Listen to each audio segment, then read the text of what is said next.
Bonjour, bienvenue dans Géopolitis. La crise économique sera profonde et de longue durée. Des millions d'individus et d'entreprises ne se relèveront pas. D'où que viennent les analyses, les prévisions sont bien sombres, alors que le virus tue chaque jour encore près de 5000 personnes dans le monde. Au sommaire de cette édition, l'économie mondiale sous le choc, la croissance stoppée net et des plans de relance astronomiques pour éviter le naufrage. La mondialisation remise en question. Avec cette crise, on évoque une restructuration des échanges et la relocalisation des entreprises.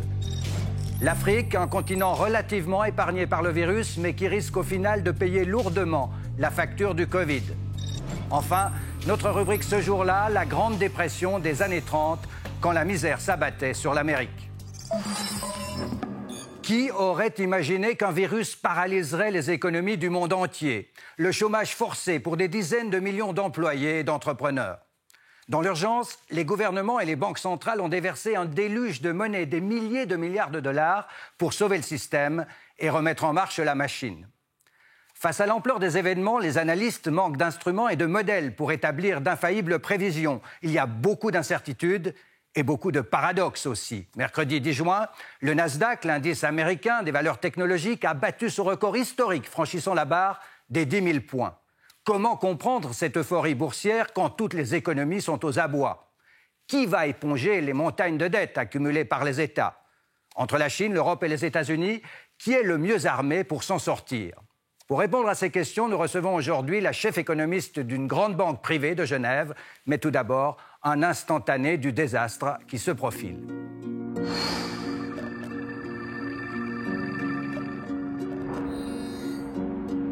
Qui aurait imaginé qu'on puisse arrêter l'économie mondiale presque d'un jour à l'autre, durant plusieurs semaines? Le choc est brutal, massif. Faillite, place de travail, le pire sans doute est encore à venir. Déjà, des saignées impressionnantes ont été annoncées. Lufthansa, 22 000 emplois supprimés. British Airways, moins 12 000. EasyJet, moins 4 500. BP, moins 10 000. L'avionneur Boeing, moins 16 000. Rolls-Royce Moteur, moins 9 000. HSBC, une des plus grandes banques du monde, moins 35 000. On ne verra plus sur le tarmac des aéroports les avions de LATAM Airlines, Avianca, Virgin Australie ou encore Norwegian Shuttle. Toutes ces compagnies ont déjà déposé leur bilan. La survie de certains constructeurs automobiles et de leurs sous-traitants ne tient aussi qu'à un fil. Dans le secteur de la restauration, tourisme et loisirs, beaucoup ne se relèveront pas. Des millions de salariés, parmi eux beaucoup de jeunes, vont rester sur le carreau. La reprise laissera sur le bord de la route une partie de la jeune génération, en grand nombre. Et l'expérience nous enseigne que le choc initial sur les jeunes se prolongera sur 10 ans, et même davantage.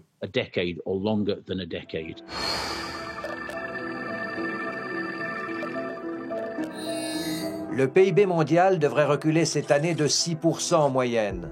Telles sont les prévisions de l'Organisation pour la coopération et le développement. Moins 6%, pour autant qu'une seconde vague du virus ne vienne pas interrompre la relance. Il s'agit du pire recul de croissance en temps de paix et le pire depuis que l'organisation existe, souligne le secrétaire général Angel Gurria. La récession sera bien plus marquée encore dans la zone euro, moins 9,1% en moyenne, davantage encore en France, moins 11,4% à la hauteur de l'Italie et de l'Espagne. Suisse, moins 7,7%, Allemagne, moins 6,6%, États-Unis, moins 7,3%, Chine, moins 2,6%. Malgré la reprise attendue en 2021, 3 ans ou presque seront nécessaires pour effacer la facture du Covid, avec des conséquences terribles et durables pour les populations, les entreprises et les gouvernements.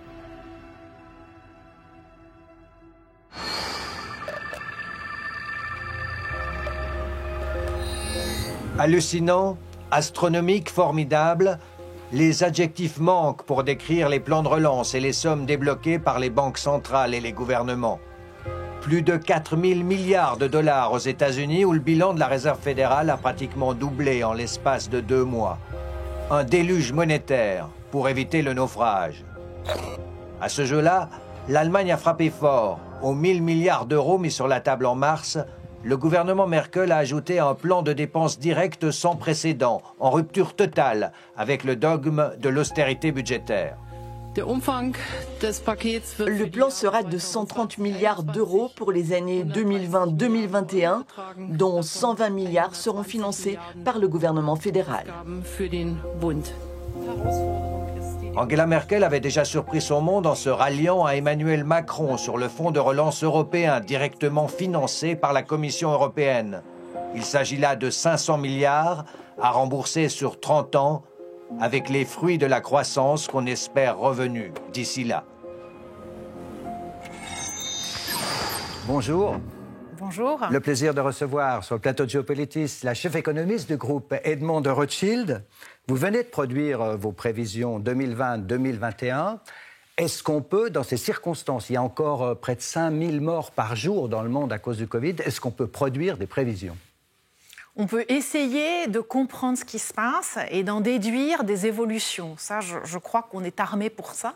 Nous disposons d'études des précédentes épidémies de grippe, notamment en Asie, qui nous permettent de mieux comprendre les canaux de transmission de la fermeture des activités qui sont intervenues durant ces derniers mois et des conséquences indirectes, notamment en termes de chômage, de faillite, qui permettent de faire des évaluations.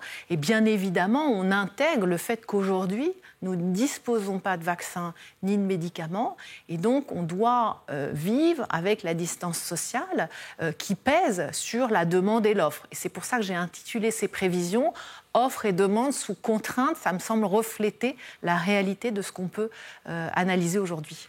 Est-ce que vous pensez que le pire est derrière nous ou devant nous ?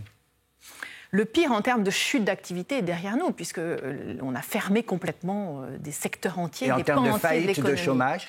Alors non, en termes de faillite, c'est devant nous, puisque les entreprises ont été maintenues sous respirateurs artificiels par les États et les banques centrales, et elles vont être confrontées justement à cette offre et demande contrainte, en particulier toutes les activités qui dépendent du public.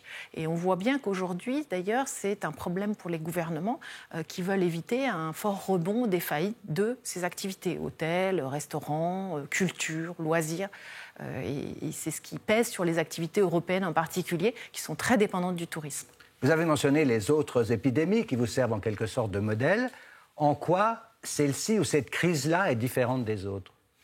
Le caractère international de l'épidémie, de la pandémie d'ailleurs, le fait aussi que les gouvernements ont décidé très rapidement d'arrêter des pans entiers de l'activité économique et ont réagi en multipliant les milliards pour soutenir les acteurs économiques, pour socialiser les pertes. Ça, c'est très nouveau, tous ces facteurs sont très nouveaux, mais on peut les intégrer, on sait les intégrer dans des analyses théoriques.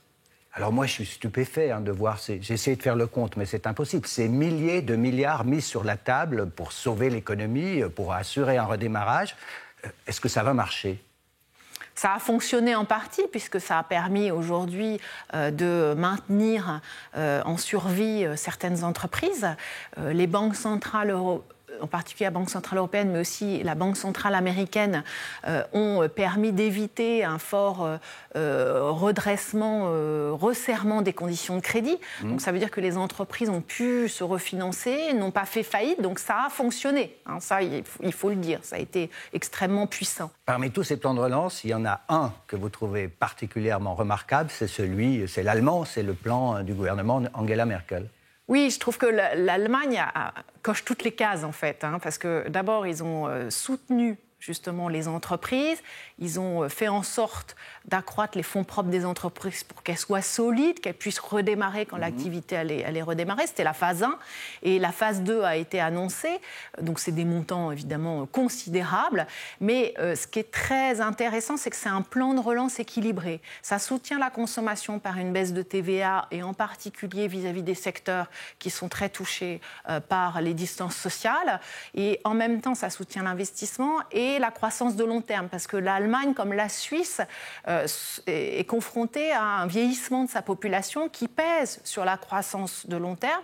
Et donc l'Allemagne a aussi décidé, dans cette phase, d'accompagner cette relance, alors en mettant de l'argent dans la recherche hydrogène, mobilité, éducation des jeunes enfants. Enfin, vous voyez, c'est un champ très, très large, mais c'est vraiment très équilibré. Et je trouve que ça positionne l'Allemagne vers l'avenir et dans la course pour le leadership mondial face aux États-Unis et à la Chine. Et de ce point de vue-là, c'est très intéressant, mais ça pourrait engendrer un décrochage de la France, de l'Italie et de l'Espagne vis-à-vis de l'Allemagne et des pays satellites.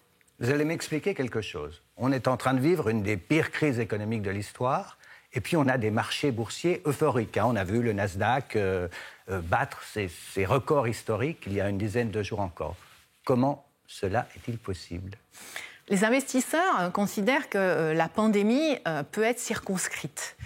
C'est-à-dire que contrairement au paludisme, où vous avez des réservoirs permanents de cette maladie, ça n'est pas le cas pour le Covid-19. Et donc, les investisseurs considèrent qu'avec une augmentation des coûts pour la sécurité des salariés et puis les distances sanitaires, on peut circonscrire ce virus et donc ça permet de retrouver une activité relativement importante dans les différents pays, que ce soit pays développés ou pays émergents. Mais c'est l'argent des plans de relance qui est investi sur les marchés boursiers ?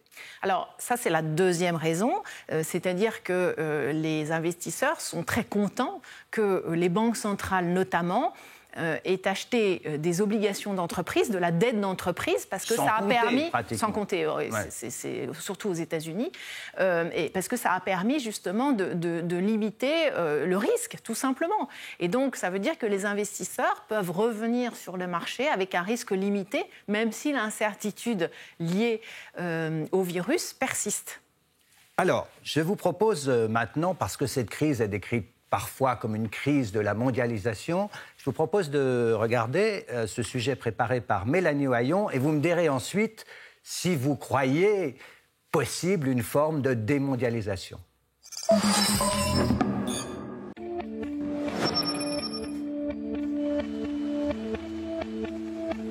Dafalgan, Doliprane ou Efferalgan, ces médicaments stars des antidouleurs, ils sont incontournables et pourtant leur principe actif, le paracétamol, n'est plus fabriqué en Europe depuis plus de 10 ans. Il est produit essentiellement en Chine et en Inde. Il est important de réfléchir à une meilleure organisation des chaînes de valeur, à une relocalisation d'un certain nombre d'activités stratégiques, en particulier dans le domaine de la santé. Produits médicaux ou de l'industrie, la crise du coronavirus a montré l'extrême dépendance des économies occidentales envers les pays des salaires à bas coût. La Chine et l'Inde, mais aussi le Vietnam, le Bangladesh ou l'Éthiopie.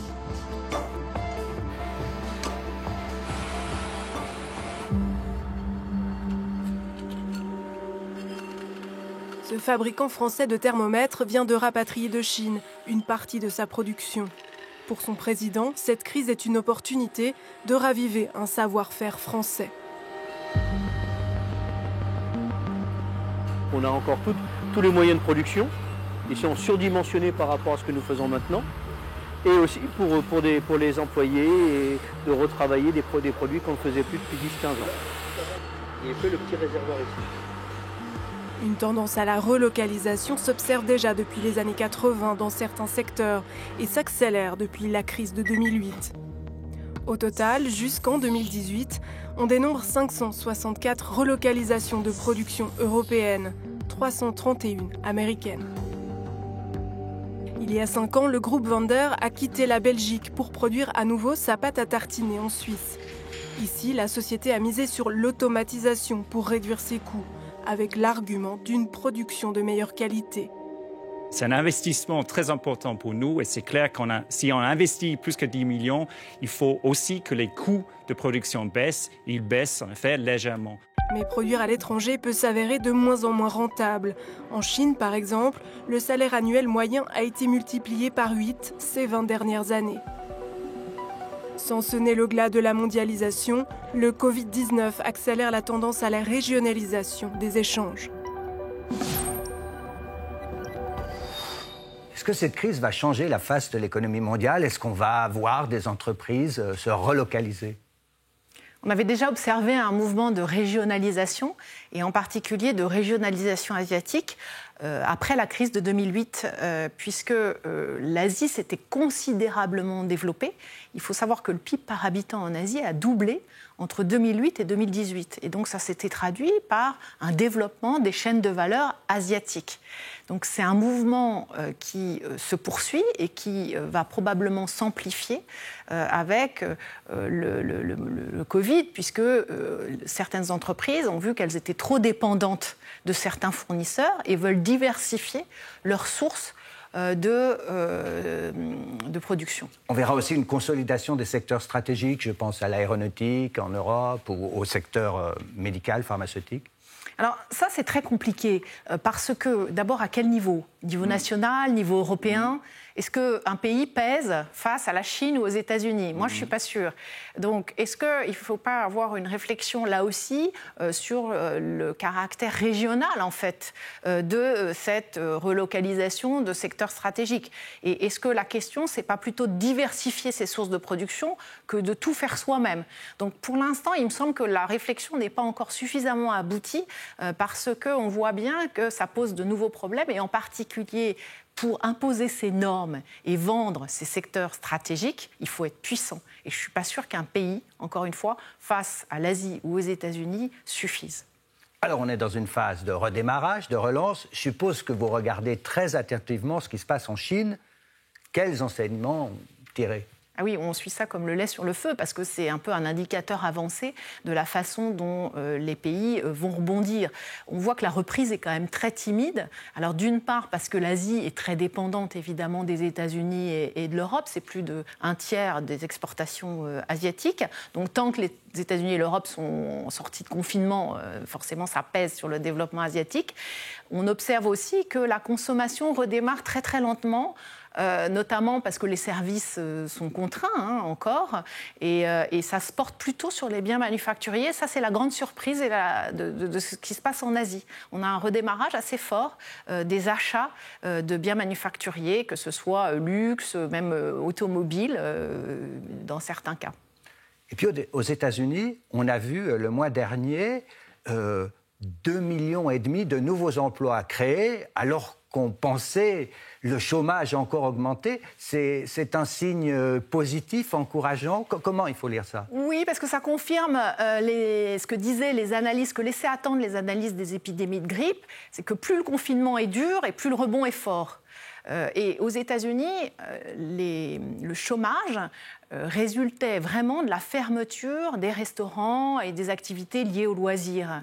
Et quand on a vu qu'une part importante des États-Unis avait déconfiné, l'équivalent de 40% du produit intérieur brut américain, effectivement, ça s'est traduit par un regain d'emploi dans ces secteurs qui expliquait majoritairement la hausse très impressionnante du chômage aux États-Unis. Mais ça veut dire plus le confinement a été dur, plus le redémarrage sera rapide? S'il y a un accompagnement des États et s'il y a un plan de relance, comme en Allemagne, qui justement le permet. Parce que le confinement désorganise aussi des chaînes de valeur. Et c'est là où il faut être vigilant, c'est qu'on mesure mal à ce stade cette désorganisation de chaînes de valeur. On sait bien gérer les impacts directs du confinement en termes de consommation, d'investissement, mais vous voyez, sur les façons de produire, on peut avoir sous-estimé des désorganisations, et c'est là où il faut rester prudent et humble dans nos prévisions de croissance. Et même en restant prudent et humble, qui vous semble le mieux armé pour sortir de ce pétrin? Les États-Unis et l'Allemagne, à ce stade, parce qu'ils ont mis en place des plans d'accompagnement et de relance extrêmement bien calibrés, pour des raisons différentes. Aux États-Unis, c'est 30% du PIB. Les plans oui, alors de relance. après, ça dépend. Si on prend en compte les garanties, c'est encore plus. Aux États-Unis aussi. Mais de l'argent vraiment injecté dans l'économie, on est aux alentours, dans les deux pays, de 15% du PIB à peu près, ce qui est vraiment massif. Énorme.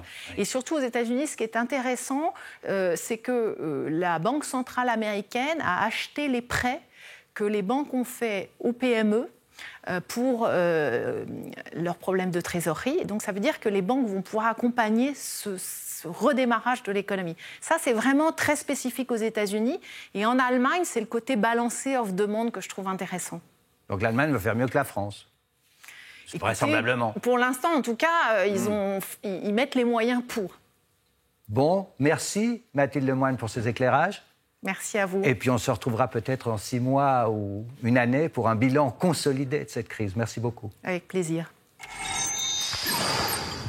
L'épidémie touche pour l'instant moins de monde en Afrique qu'ailleurs. Et pourtant, du Kenya à l'Afrique du Sud, en passant par le Sénégal, la facture du Covid-19 pourrait être lourde. Plus de misère, des millions d'emplois précarisés, des investissements en panne.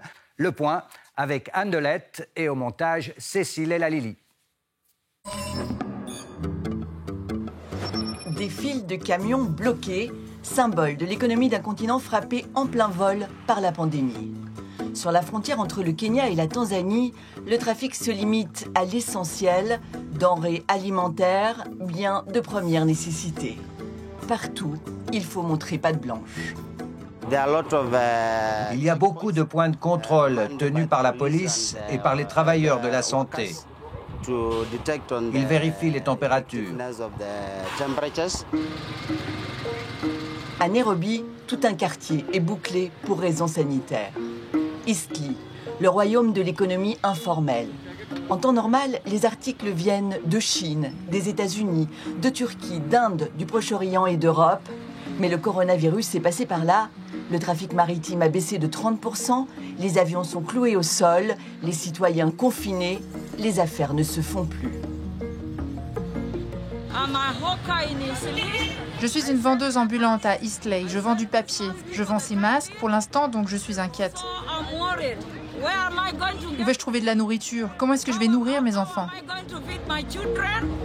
Des questions essentielles qui concernent la majorité des Africains, puisque 70% d'entre eux vivent de l'économie informelle.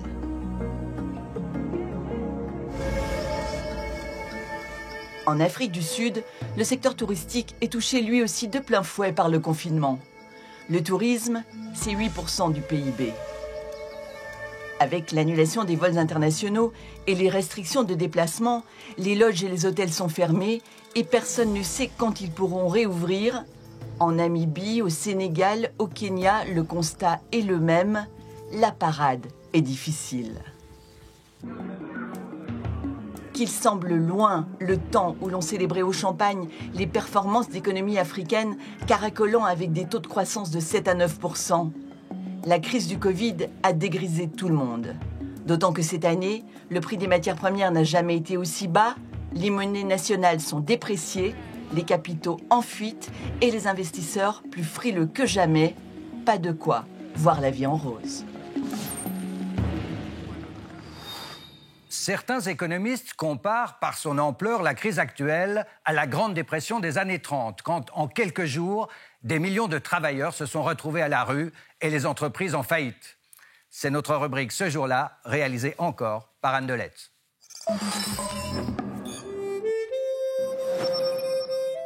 Ce jour-là, dans la torpeur de l'été 1936, le visage de cette femme croise l'objectif de Dorothea Lange.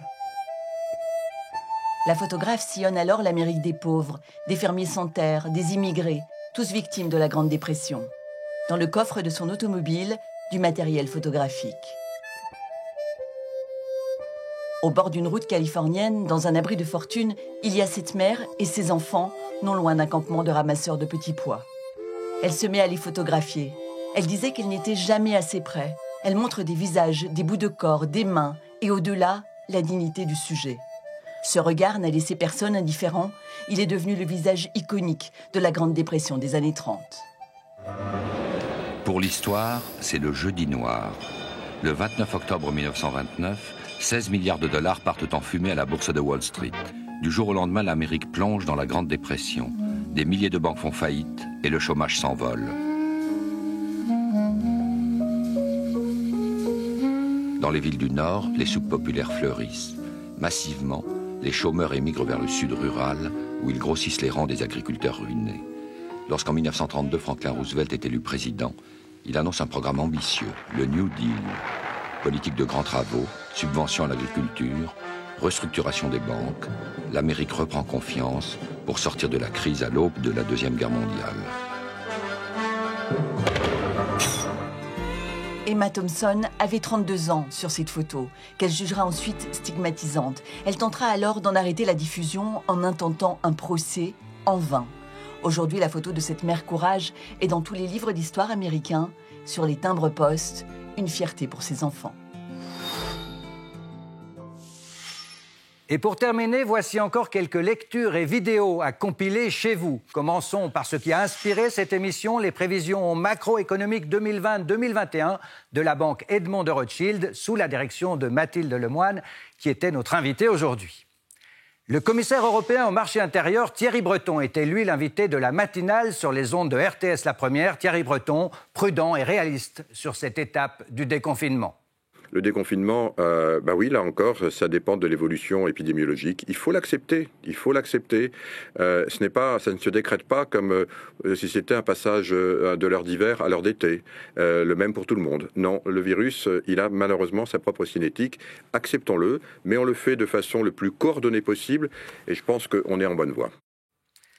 Voilà, toute l'équipe de Géopolitis s'apprête à prendre sa pause d'été. L'occasion pour vous peut-être de voir ou de revoir nos émissions. Toutes sont disponibles sur notre site, sur Géopolitis YouTube ou en podcast. Restez curieux des affaires du monde et surtout profitez bien des beaux jours. À très bientôt.